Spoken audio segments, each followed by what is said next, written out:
Good morning बच्चों। आप सभी का स्वागत है उद्यमिता कौशल के पार्ट 2 सेशन में। और आशा करता हूं कि कल जो मैंने टास्क आपको दिया था उसको आप लोग पूरा कर रहे होंगे। और ज़रूरी नहीं कि वो एक दिन में ही पूरा हो जाए। जब तक आपको उन 15 क्वेश्चन के जवाब नहीं मिल जाते तब तक वो टास्क अधूरा है। तो आप प्रयास अपना जारी रखिएगा। हम लोग आगे बढ़ते हैं और उद्यमिता कौशल के अगले सीरीज में जो अगला टॉपिक है हमारा प्रोडक्ट लाइफ साइकिल, इसको शॉर्ट फॉर्म में पीएलसी भी कहते हैं हम लोग, उत्पाद जीवन चक्र। कई बार इसका फुल फॉर्म पूछ दिया जाता है आईटीआई में कि पीएलसी का पूरा नाम क्या है, प्रोडक्ट लाइफ साइकिल। ठीक है, यहाँ पर इसका मतलब जो होता है, हर एक प्रोडक्ट का अपना एक लाइफ होता है, सबका एक अपना स्टार्टिंग पॉइंट होता है और एक एंड पॉइंट होता है। कोई भी प्रोडक्ट हो गया, चाहे वो डेली यूज का कोई प्रोडक्ट हो या हम लोग कोई टेक्निकल कोई प्रोडक्ट जैसे मोबाइल यूज कर रहे हैं, या हम लोग पहले कीपैड वाले मोबाइल यूज करते थे, अब उसकी लाइफ खत्म हो गई है, अब हमारे पास स्मार्टफोन आ गया है। ठीक है, तो आगे फ्यूचर में कुछ ऐसी भी तकनीकी आएगी कि स्मार्टफोन खत्म होके कोई और भी हमारे पास दूसरा मोबाइल आएगा। तो यहाँ पर ये बोला जा रहा है कि the product life cycle is the process. Product life cycle एक प्रक्रिया है। A product goes through from when it is first introduced into the market until it declines और it removed from the market. ये यहाँ पर बता रहा है कि एक प्रक्रिया है या पीएलसी एक प्रक्रिया है जो किसी भी उत्पाद के स्टार्टिंग पॉइंट से लेकर और तब तक चलता है जब तक वो डिक्लाइन ना हो जाए, मतलब उसका सेल कम ना हो जाए या वो मार्केट से खत्म ही क्यों ना हो जाए। ठीक है, तो ये दो चीजें होती हैं।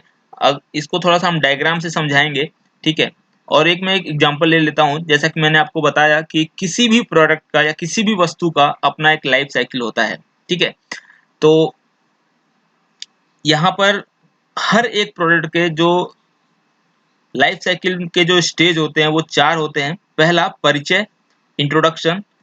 डायरेक्ट क्वेश्चन पूछा जाता है, इसको हम लोग आईटीआई में जो क्वेश्चंस आते हैं 4 स्टेज के, वो डायरेक्ट क्वेश्चन पूछा जाता है कि निम्नलिखित में से कौन सा स्टेज आपका पीएलसी का नहीं है।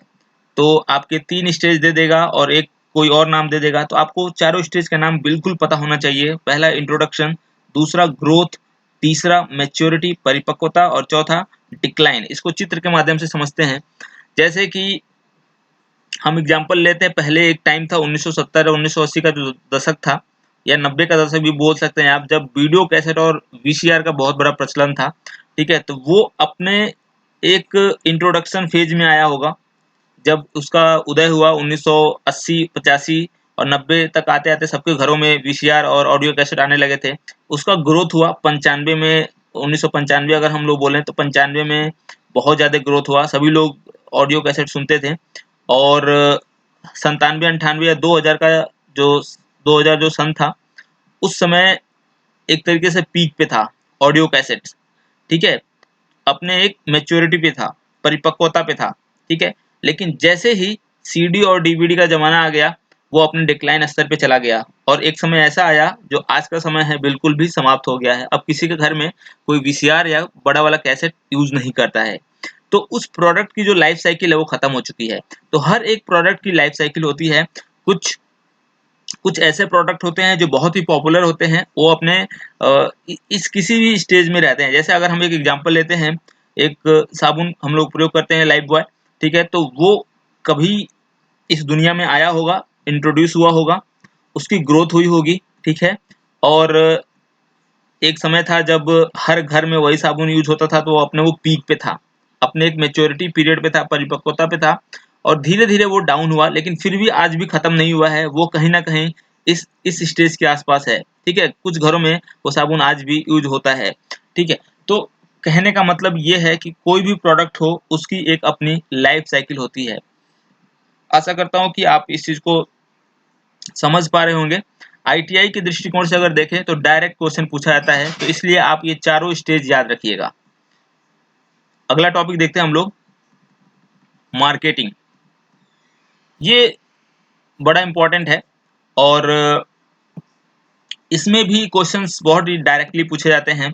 मार्केटिंग शब्द को हम लोग हिंदी में विपणन कहते हैं। ठीक है, तो एक सतत प्रक्रिया है यह जिसके अंतर्गत उत्पाद के मूल्य और वितरण की योजना बनाई जाती है। तो एक सिंपल भाषा में समझ लीजिए, कोई अगर प्रोडक्ट है, अगर उसको हमने बनाया है तो उसकी हमें बाजार में कैसे उसकी ब्रांडिंग करनी है, कैसे हमें एक आम जनता तक उसको पहुंचाना है, और आम जनता चाहता क्या है कि उस प्रोडक्ट में हम क्या-क्या शामिल करें। तो इन सब चीज़ों को अगर देखा जाए तो यह एक उद्योग के रूप में भी आजकल बड़ा प्रचलित हो गया है मार्केटिंग, ठीक है? जिसमें आपका एडवर्टाइज़मेंट, विज्ञापन, वितरण और बिक्री शामिल है। तो अगर हम सिंपल शब्दों में कहें तो मार्केटिंग जो है आपका प्रोडक्ट का जनता तक पहुँचाने का एक माध्यम हो गया कि हम कितने अट्रैक्टिव तरीके से हम इस चीज़ को जनता तक या आम जनता तक, आम लोगों तक पहुँचा सकते हैं। उसके अंतर्गत हम लोग जो टीवी पे आप लोग देखते होंगे, जो ऐड आते हैं या विज्ञापन आते हैं, तो वो भी एक मार्केटिंग का हिस्सा है। जो वितरण होता है, जैसे कि कई ऐसी कंपनियाँ होती हैं जो अपना जो छोटे दुकानदार होते हैं, उनके दुकान तक खुद अपना जो मटेरियल है, माल है, उसको पहुँचा देते हैं। तो डिस्ट्रीब्यूशन एक अगर फ़ेमस कंपनी है, तो कई दुकानदार खुद जाकर उसके जो होलसेलर होता है, वहाँ से माल लेते हैं, और अगर वो नई कंपनी होती है, तो खुद उसके दुकान तक जाके, तो वितरण एक तरीके से प्रोसेस हो गया, जो हर एक प्रोडक्ट वाली कंपनी करती है। फिर सेलिंग इसी में आता है। यहाँ पर जो एक बहुत ही इम्पोर्टेंट पार्ट है आईटीआई की दृष्टि से, 4 पीज ऑफ मार्केटिंग, 4 पी जो कहते हैं हम लोग मार्केटिंग के, वो पूछ देता है कि 4 पी क्या है मार्केटिंग का। तो आपको पता होना चाहिए, प्रोडक्ट, उत्पाद हिंदी में बोलते हैं, प्राइस उसकी कीमत, प्लेस स्थान और प्रमोशन। मतलब ये जो मार्केटिंग होता है, हम प्रोडक्ट का पहले प्राइस निर्धारित करते हैं, फिर उस प्रोडक्ट को हमें किस लोकेशन में हमें बेचना है, सेंड करना है, वो निर्धारित करते हैं, और उसका प्रमोशन उसके अकॉर्डिंग करते हैं हम लोग। जैसे अगर हम लोग एक तरीके से ये कोई कहे प्लेस का इसमें क्या रोल है, तो एक हम उदाहरण के द्वारा समझते हैं। भारत में मसूरी एक जगह है, अगर कोई कहे वहाँ पे फैन का एडवर्टाइजमेंट करना है, तो वो वहाँ पर नहीं चलेगा, क्योंकि वहाँ पे कभी गर्मी होती ही नहीं है। तो इसीलिए आपको प्लेस का देखना ज़रूरी है कि किस प्लेस में क्या चीज़ें आवश्यक होती हैं, उसके अकॉर्डिंग प्रोडक्ट को हमें चुनना होता है, और फिर उसके अकॉर्डिंग हमें प्रमोशन और विज्ञापन करना होता है। तो ये सब मार्केटिंग में देखा जाता है। आपका इम्पोर्टेंट ये है, ये चारों चीज़ आप याद कर लीजिएगा। 4 पी ऑफ मार्केटिंग इसको बोलते हैं। अगला टॉपिक देख लेते हैं हम लोग, जिला उद्योग केंद्र। ये जो आप स्लाइड देख रहे हैं, इसमें से आपको बहुत सारे क्वेश्चंस आईटीआई में ऑलरेडी पूछे जा चुके हैं, और अभी मैंने आपको जितने भी स्लाइड्स दिखाई हैं, जो भी चीज़ मैं बता रहा हूँ, बहुत ही सूक्ष्म और बहुत ही इंपॉर्टेंट चीज़ें बता रहा हूँ। तो आप कोई भी चीज़ मिस मत कीजिएगा, हर एक चीज़ पढ़ लीजिएगा और इसको अच्छे से नोट्स बना लीजिएगा। इसको हम लोग शॉर्ट फॉर्म में डीआईसी भी बोलते हैं, डिस्ट्रिक्ट इंडस्ट्रीज सेंटर, इसका फुल फॉर्म होता है जिला उद्योग केंद्र। हर जिले में लघु एवं ग्राम उद्योग से डील करने के उद्देश्य के लिए एक शाखा होती है, इसे डीआईसी कहते हैं, ठीक है। तो ये हर एक जिले में इसकी स्थापना हुई है, और इसकी स्थापना जो जिसके अंडर में हुई है, उस मंत्रालय का नाम है सूक्ष्म लघु और मध्यम उद्यम मंत्रालय, जिसको इंग्लिश में ministry of micro small and medium enterprise कहते हैं, ठीक है। और डीआईसी के जो द्वारा जिले स्तर पर नए उद्योग शुरू करने और जो भी पुराने उद्योग हैं उसको बढ़ाने के लिए आर्थिक मदद के रूप में लोन दिया जाता है। मतलब इसका कहने का मतलब ये है कि जिले में जो भी उद्यमी हैं, जो भी एंटरप्रेन्योर हैं पहले से, या जो नया बनना चाहते हैं, तो उनको लोन भी प्रोवाइड करता है। एक पॉइंट यहाँ पे ये लिखा हुआ है कि एसएसआई स्मॉल स्केल इंडस्ट्रीज को बढ़ावा देना। इसका एक क्वेश्चन पूछा जा चुका है कि एसएसआई का फुल फॉर्म क्या होता है, पूरा नाम क्या होता है। स्मॉल स्केल इंडस्ट्रीज बोलते हैं इसको। अब स्मॉल स्केल इंडस्ट्रीज में क्या क्या आते हैं, जैसे आपके ग्राम स्तर पे या जिले स्तर पे, जैसे मुर्गी पालन, पोल्ट्री हो गया, या आपका डेयरी उद्योग हो गया, कुटीर उद्योग हो गया, या मत्स्य पालन हो गया, या और भी कोई अन्य छोटा मोटा जो उद्योग होता है, उसको अगर कोई शुरू करना चाहता है तो वो डीआईसी से संपर्क कर सकता है। हर एक जिले में इसकी शाखा होती है। अगर आप गूगल पे सर्च करेंगे तो आपको डीआईसी मैनेजर का नंबर मिल जाएगा, और आप उससे संपर्क करके आप अपने सारे दस्तावेज लेकर वहां पर जाकर उद्योग या आप जो भी शुरू करना चाहते हैं, अपने जिंदगी में कोई आइडिया है, अगर आप उसको शुरू करना चाहते हैं, तो आप जाकर वहाँ के मैनेजर से बात कर सकते हैं कि सर मैं ये आइडिया के साथ ये बिजनेस शुरू करना चाहता हूँ। अगर उनको आपका आइडिया सब कुछ पसंद आएगा तो वो आपको लोन भी प्रोवाइड कराएंगे और आपको उनको कुछ अपने डॉक्यूमेंट्स देने होंगे, जैसे आपका पहचान पत्र, आधार कार्ड और पासबुक, और जो भी आपका पैन कार्ड या वोटर आईडी कार्ड है, ये सब देने पड़ते हैं। और इसमें आपको जिले स्तर पे जितने भी प्रोग्राम्स होते हैं एमएसएमई डिपार्टमेंट के द्वारा, तो उसमें आपको इनवाइट किया जाता है, जिसमें आपको फॉरेन या किसी अन्य राज्यों से जो निवेश मिलता है उसमें भी आपको बताया जाता है कि इस राज्य से या इस कंट्री से ये निवेश आ रहा है, तो अगर आप इच्छुक हैं तो आप हमारे बिजनेस पार्टनर बन सकते हैं। तो पहले तो आप कोई एक ऐसा आइडिया, कोई ऐसा विचार पहले पढ़िए, और कोई ऐसा विचार जब भी मन में आए तो आप इसका नाम याद रखिएगा डीआईसी। आप यहाँ जाकर अपने विचार या अपने आइडिया को रख सकते हैं। अगले स्लाइड्स को देखते हैं हम लोग। ये जो स्लाइड है हमारा बहुत ही इम्पोर्टेंट है, और इसमें से हर साल एक क्वेश्चन तो पक्का आता है,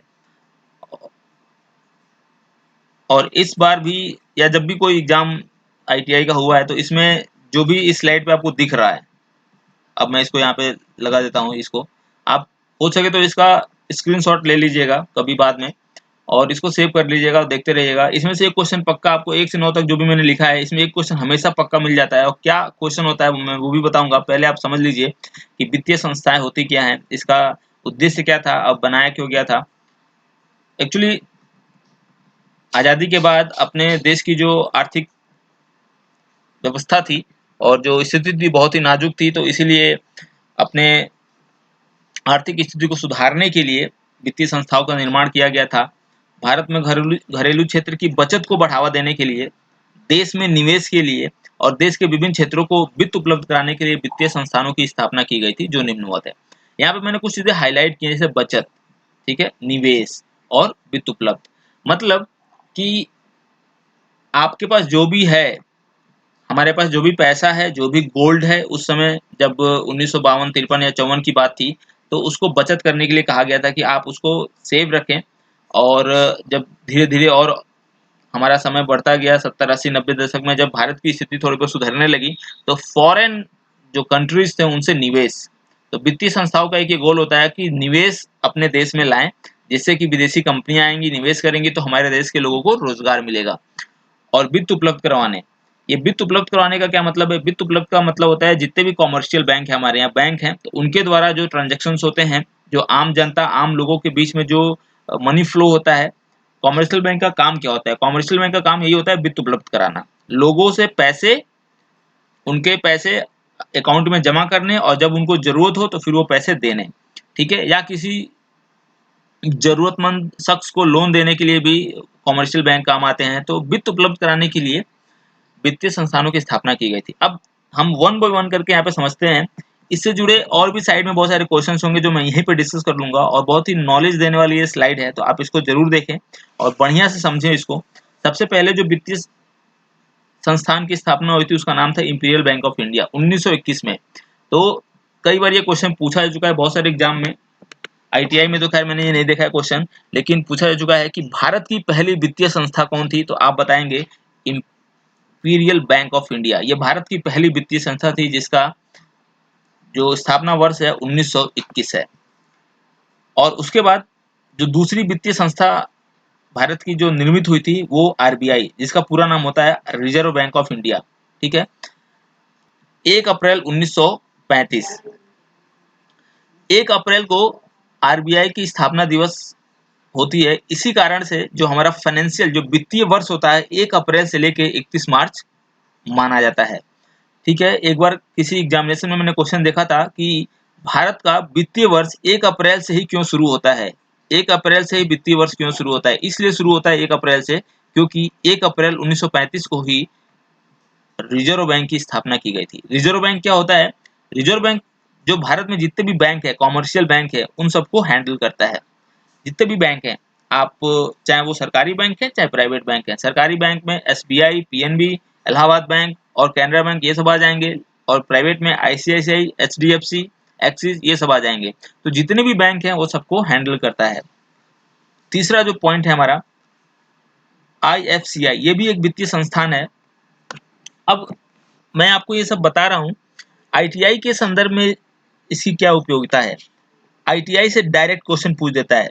पहला टाइप का क्वेश्चन पूछता है, आपका फुल फॉर्म दे देगा सीधे, आईएफसीआई का पूरा नाम बताइए, ठीक है, पहला टाइप का क्वेश्चन। दूसरा टाइप का क्वेश्चन पूछ देगा, आईएफसीआई का स्थापना वर्ष क्या था, 1948।